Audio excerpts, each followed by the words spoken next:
फिरोजाबाद आए समाजवादी पार्टी के राष्ट्रीय महासचिव प्रोफेसर राम गोपाल यादव का बयान आया सामने। वक्फ बोर्ड को बताया असंवैधानिक, कोर्ट में ये बिल होगा फेल। अभी तो सब खुश हो रहे हैं, ये बिल मंदिर, मस्जिद, गुरुद्वारा सबके लिए घातक है, ऐसा बोले। कलेक्टर जब भी चाहेगा तब जमीन को नजूल की जमीन बताकर कब्जा कर लेगा। करनी सेना के 12 अप्रैल को आगरा में प्रदर्शन के बयान पर कहा कि क्या है करनी सेना। इसके राष्ट्रीय अध्यक्ष गूंगा मेडी की घर में घुसकर हत्या कर दी, तब कुछ नहीं कर पाए, अब क्या कर पाएंगे। आगरा में दलितों की संख्या बहुत है, क्या कर लेंगे वो वहां पर। वहीं पश्चिम बंगाल सरकार द्वारा रामनवमी पर शोभा यात्रा पर रोक लगाए जाने के सवाल पर कहा कि वहां कोई रोक नहीं है, सोशल मीडिया उनकी सरकार को बदनाम करने में लगी हुई है। टीएमसी के सांसदों से मेरी रोज बात होती है, ऐसा कुछ भी नहीं है। गृह मंत्री अमित शाह के नक्सलवाद, माओवाद के जल्द खत्म करने वाले बयान पर बोले रामगोपाल यादव, माओवाद खत्म होना अच्छी बात है, सभी लोग यही चाहते हैं, पर सरकार को ये देखना चाहिए कि 2 माओवादियों के साथ कई अन्य निर्दोष लोग मारे जाते हैं। बिहार के भाजपा नेता द्वारा वक्फ बिल के विरोधी नेताओं को देशद्रोही कहे जाने के बयान पर बोले रामगोपाल यादव, ये लोग सड़क छाप गुंडों की तरह बात करते हैं, इनके बारे में क्या ही बात करना है।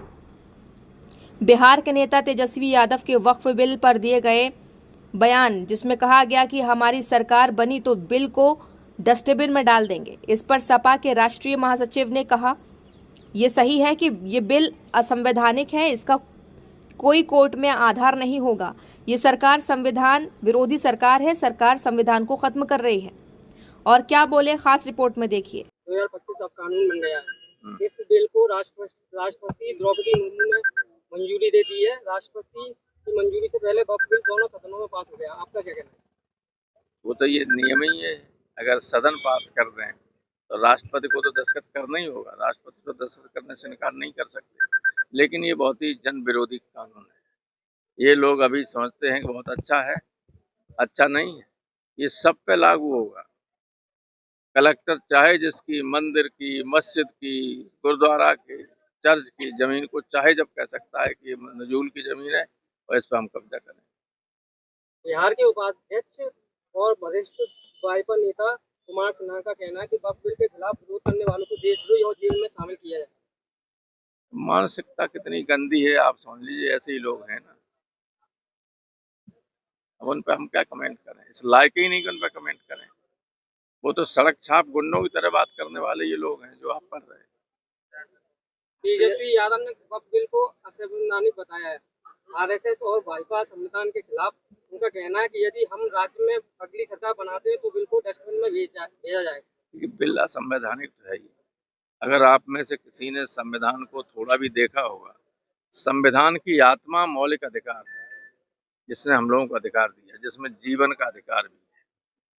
उसमें अनुच्छेद 26 में स्पष्ट उल्लेख है कि माइनॉरिटीज को अपने रिलीजियस मैटर्स का प्रबंधन करने का स्वयं अधिकार होगा, उसमें कोई हस्तक्षेप नहीं होगा। जहां से मौलिक अधिकार शुरू होते हैं भारतीय संविधान में 3रे खंड में, उसके पहला ही आर्टिकल है 13, जिसमें ये लिखा हुआ है कि इस खंड में जो अधिकार लोगों को दिए गए हैं उनके खिलाफ अगर कोई कानून बनता है वो कानून असंवैधानिक होगा। तो 13 और 26 को एक साथ पढ़ने के बाद न्यायालय में लोग गए हैं, ये टिक ही नहीं सकता। न्यायालय कई बार फैसला कर चुका कि इस तरह के कामों को हस्तक्षेप नहीं कर सकता, असंवैधानिक है।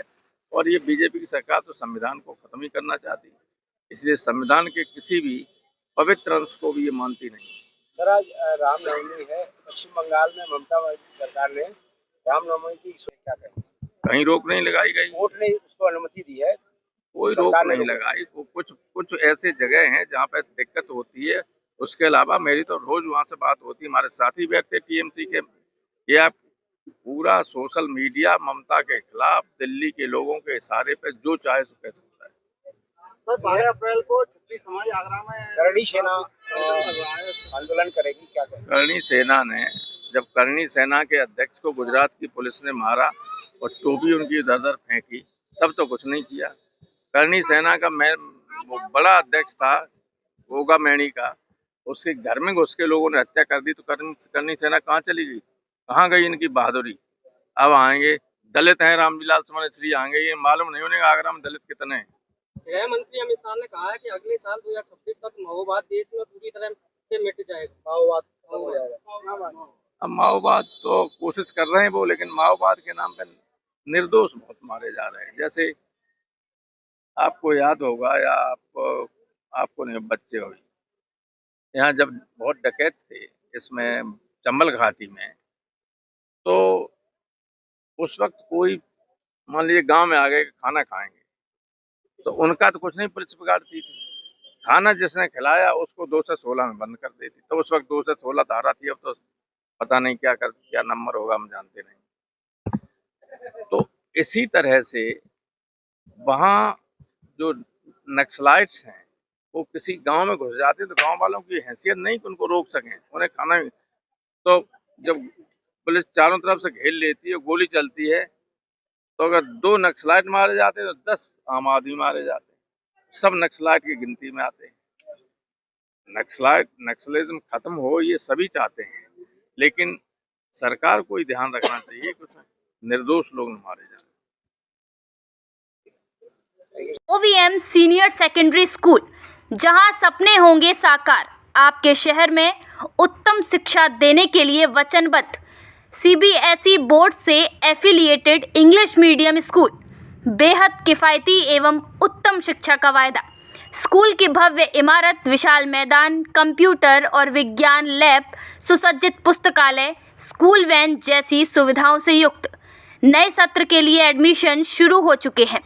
विभिन्न प्रकार की को करिकुलर एक्टिविटीज़ जैसे योग, संगीत, नृत्य, ताइक्वांडो, कला एवं शिल्प के लिए विशेष प्रशिक्षण, विभिन्न प्रकार के झूलों से सुसज्जित खेल का मैदान, मासिक अभिभावक शिक्षक बैठक, कमज़ोर विद्यार्थियों पर विशेष ध्यान एवं वो तमाम सुविधाएं दी जाती हैं जिनसे होता है आपके बच्चों का मानसिक एवं शारीरिक विकास।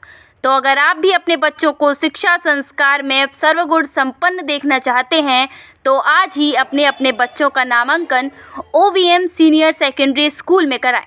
पता bypass road, CB guest house के पास, फिरोजाबाद।